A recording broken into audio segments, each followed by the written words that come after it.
gamers, and welcome back. I'm Rob, of course, or Warshak if you want to call me by my in-game name, and some more of those sweet Ungoro cards were released, which means we get to review them. Again, we have like 10 to 20 cards in this review set that we're going to take a look at. Also, keep in mind, I don't have any pre-established thoughts of any of these cards. When I bring up these cards, it's basically the first time I'm taking a look at the card, and you're getting my first impressions. Obviously, once we can play with the card and actually build some decks with them, we'll be able to see, how really powerful they are, but it's really still hard for me to say how good or bad are these cards without actually playing with them yet.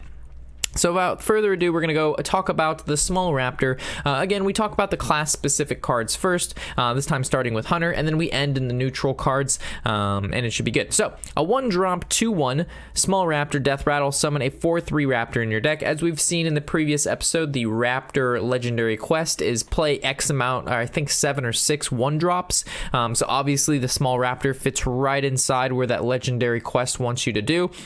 Shuffle a 4/3 Raptor in your deck. That's pretty good. I'm assuming it costs 2 or 3 mana. I don't have that card for you, or should I say that token card, but it has a very similar effect to the Hunter Legendary that comes from the quest, right? It shuffles 15 of those, I forgot the recall, but they're Raptors as well. They're 1-drop, 3/2s, and then Battle Cry, draw a card. So it kind of follows the same concept as what they're trying to push, with giving Hunters a little bit more oomph in regards to not only card draw, but putting things back into your deck that might be valuable to draw to later. The only thing that I have a problem with them trying to make Hunter a more late game class is the hero power of Hunter has always been aggressive. So if you look at like Mage or Priest or Druid or basically any other hero power, most of it has the ability to interact with the board. If not interact with the board, interact with your creatures in a way that generates value, allows you continue to maintain pressure. It does something, right? There's some power that I wouldn't say powerful, but there's some minor effect you can have on the board to swing tempo in your favor given how you use it. The Hunter hero power has one mindset, and that's just go face, which means the deck itself has to be aggressive. When a hero power is aggressive, you can't fluctuate the hero power unless you have Sir Finley Murgleton.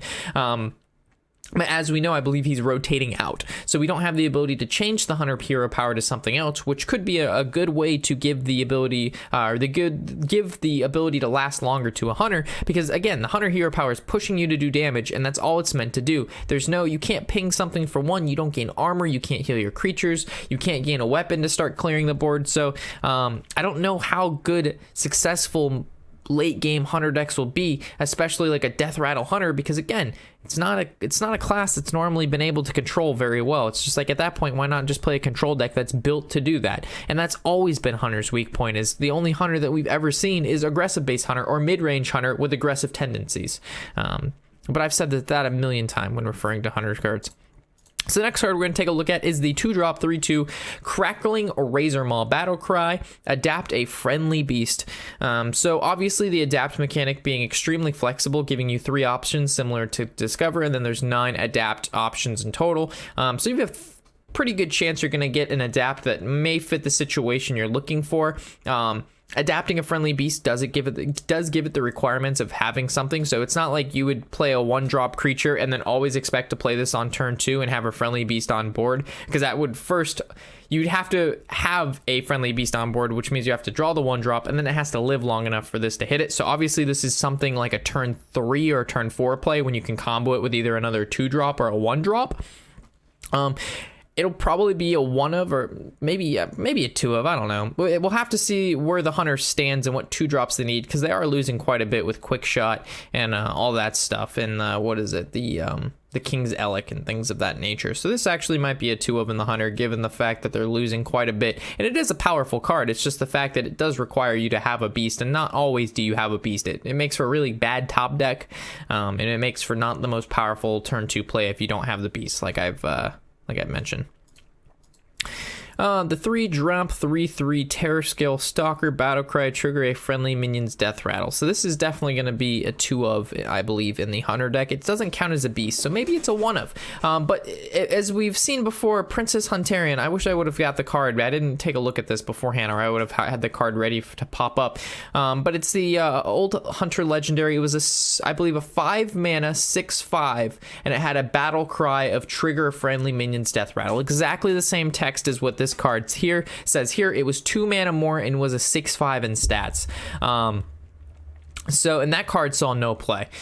Some players, you know, they did play with it, but in most main Hunter lists that we saw when Hunter was a decent deck and was played competitively, didn't have that card in it. So, to say that this card will see a bunch of play while the Princess didn't, it's kind of hard to say that this card will actually see a lot of play, which I'm now thinking about a little bit more, saying it would be a 2 of when the other rendition didn't play as much of. But at that time, Hunters didn't have a whole lot of great death rattles that you trigger. I mean, obviously Savannah Highmane comes to mind, but then, you know, there's a lot of shamans have Hex. You play Savannah Highmane, you have this to follow up, it doesn't work out, you only summon 2/2s, then they just Blood Mage and Maelstrom, and then they're all dead anyway. So it's like, meanwhile, you could just play a good 3-drop whatever statted card, and it just have a good ability on its own. It doesn't require other things like trigger a friendly minion's death rattle. So not only do you have to have a minion out, it has to have a relatively decent death rattle. So maybe a 1 of, but yeah, we've saw this effect before. This is nothing new. Ravenous, not even gonna try it. I'll just call him Tur. 4-drop 4/4 beast. Again, I don't know what the fuck warlocks are doing with beasts. They had the same thing with the legendary with the discard mechanic, but maybe they do something with beast. Battlecry, destroy a friendly minion to adapt twice. So like destroy a friendly minion. So obviously there's going to be some tokens involved in this discard demon warlock, or discard beast warlock is what it's shaping out to be. I don't know why they couldn't just make this a bone drake and just call it a demon or something. I don't know, but I guess Ungoro is filled with beasts and they kind of want to keep that synergy. But man, maybe I guess if they made it a demon, it'd be too strong. Demon synergy and discard synergy, but either way, destroy a friendly minion, adapt twice. I mean, adapting twice is good. That's really good. 4-drop 4/4. The stats are pretty much already there too. The only thing that would be better is if 4-drop 5/4. Right, that's like the best stats for the cost. And then destroy a minion. So obviously you're gonna destroy something small like a 1/1, a 1/2, a 2/2s even. You could destroy that and it'd still be worth it, because you could get like, can't be targeted by spells or hero powers, give it stealth for a turn, give it wind fury, give it +3 attack, give it +1/+1. There's a lot of good adapts that you could get. So I'm not sure if it'll be played, but I think it's a cool card. I like the fact that you have to destroy a friendly minion. That goes along with what Warlock has always been doing, is sacrificing life, destroying their own minions, discarding their own cards, and all that good stuff. Sorry guys, we just got done streaming for 3.5 hours, so my voice is not at the highest level right now. It's taking a beating, but after this, we're gonna eat some of that sweet Chick-fil-A and give our voice a break. Next card, Paladin Rare, a 4-drop 3/4 beast, light fused. I'm just gonna call him Godon. Battlecry, adapt your Silverhand recruits. I mentioned this, and I believe if it was not the video prior to this, the video prior to that, where we're talking about the Silverhand recruits bringing back the synergies similar to Quartermaster. This is that card. This is, in my opinion, the new Quartermaster card.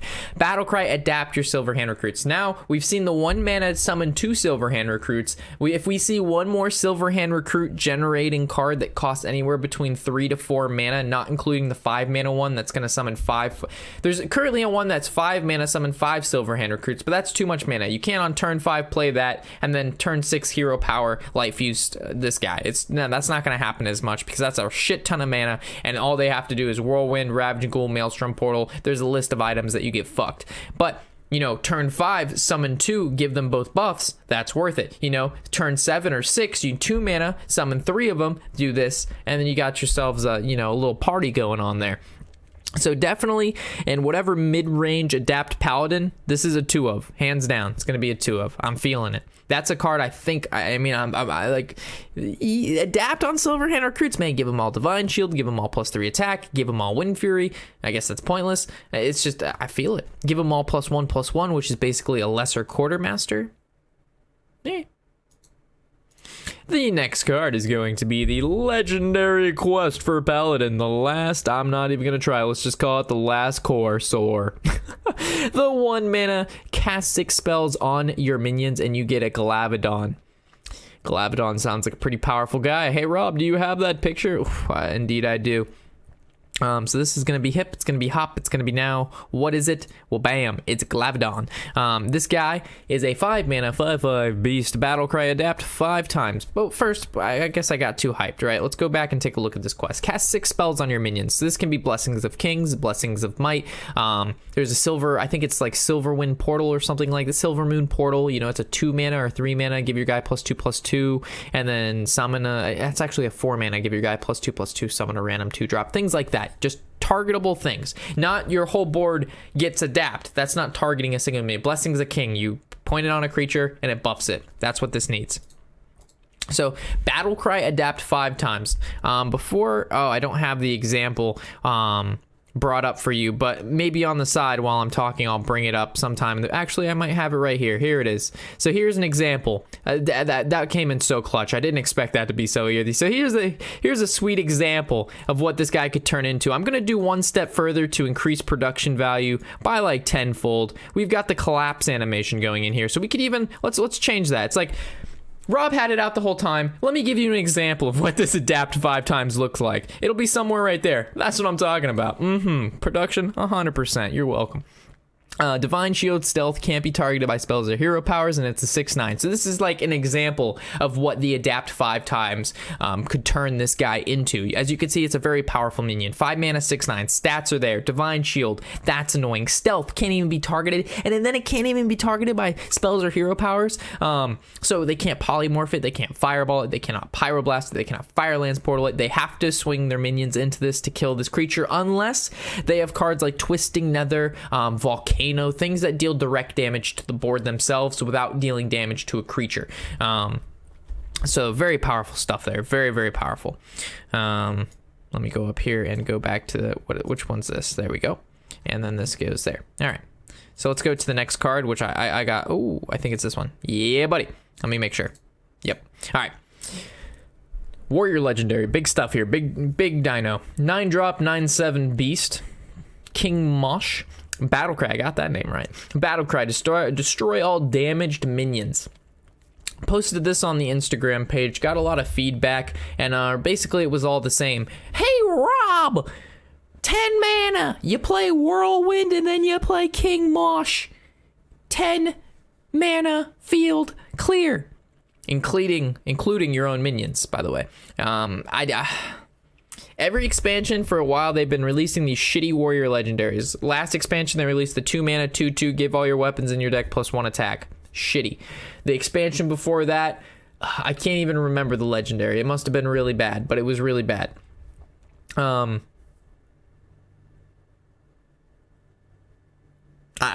got nothing. I can't.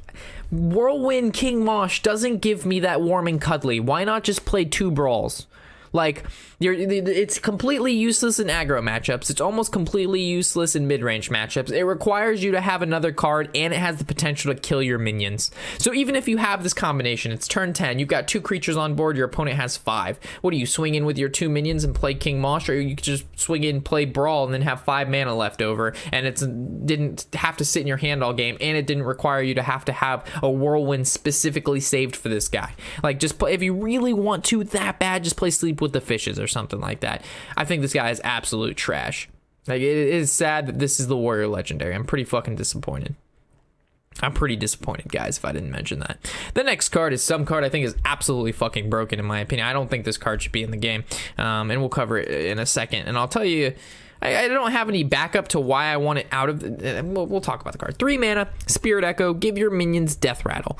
Return this to your hand. So you not return Spirit Echo to your hand. For those of you who are like, I don't understand. You're not returning Spirit Echo back to your hand. You're giving minions on your board Death Rattle, and the Death Rattle on those minions goes return this creature to your hand. So let's say you have 3 or 4 creatures on the board.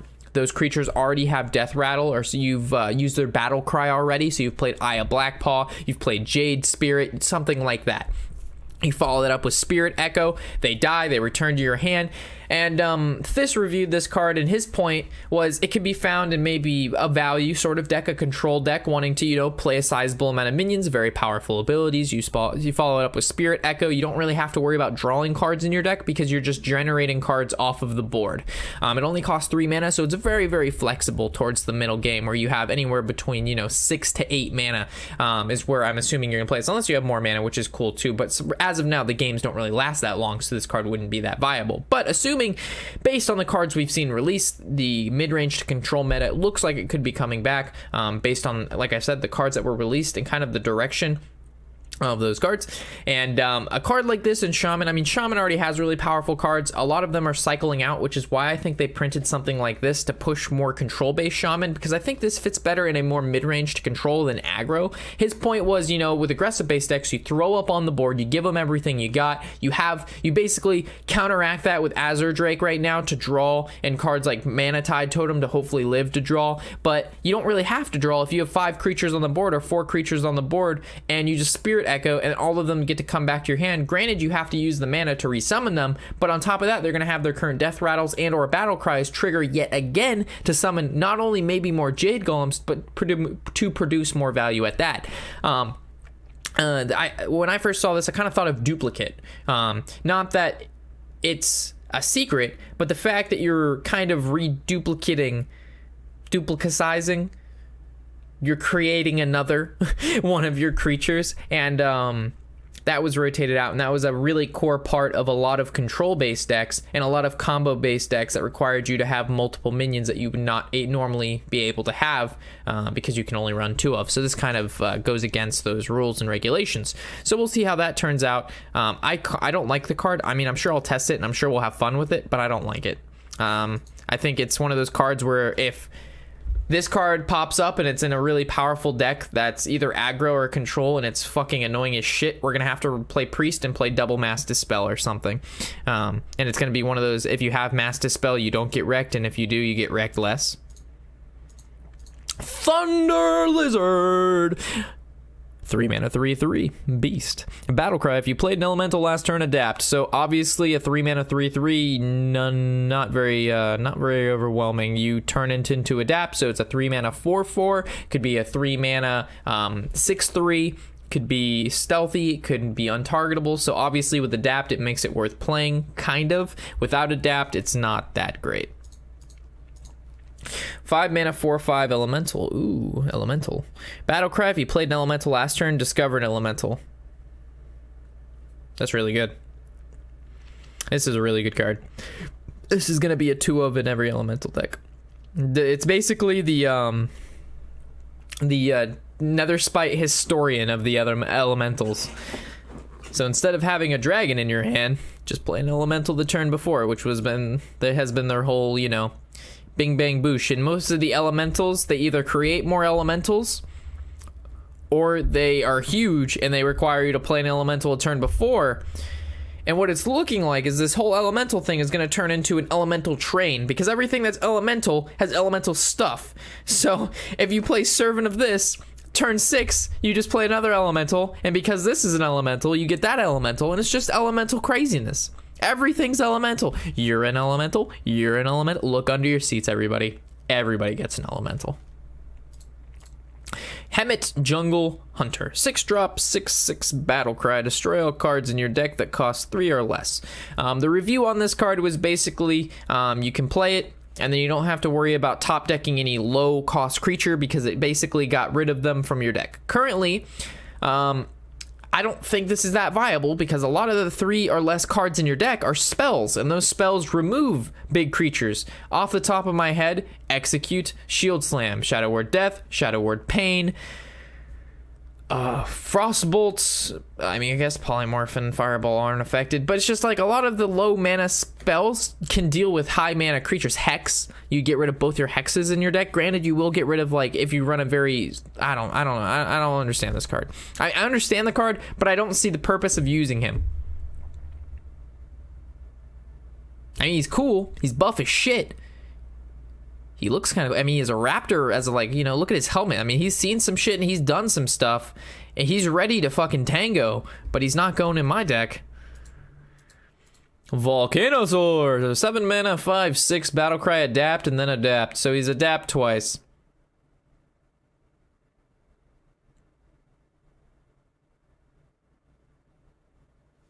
Okay. They didn't really put in a lot of thought on this one. He's a 7 mana, 5/6, so he's understated. But because he battle cries twice and gets two, or he battle cries once to get 2 adapts, that kind of made up for it. So he's basically a normally statted 7 mana minion. Obviously, he's going for the whole adapt thing. So in adapt deck, he maybe be a 1 of because they've removed Sylvanas and they removed Rag. Rag was an 8 mana, Sylvanas was a 6 mana. This is a 7 mana, so it fills the slot right in between them. He's the cream of the crop, that one guy. All right, so 7 mana, 6/6 elemental. Blaze Caller looks pretty badass to me. Battle Cry, if you played an elemental last turn, probably did. Deal 5 damage. Holy shit. That's good. Not deal 5 damage to a minion, not deal 5 damage to an enemy hero, deal 5 damage, period. I like this card. I like this card because it's good. It's not, if this was like, I feel if he was a 7 mana, 7/7, deal 5 damage, if you played an elemental, he's broken. A 7 mana, 6/6, deal 5 damage, he's good, but he's not broken. He's good. He's really good, but he's not broken, which I like. He can be killed with a fireball. He can be killed with a lot of shit. I like him.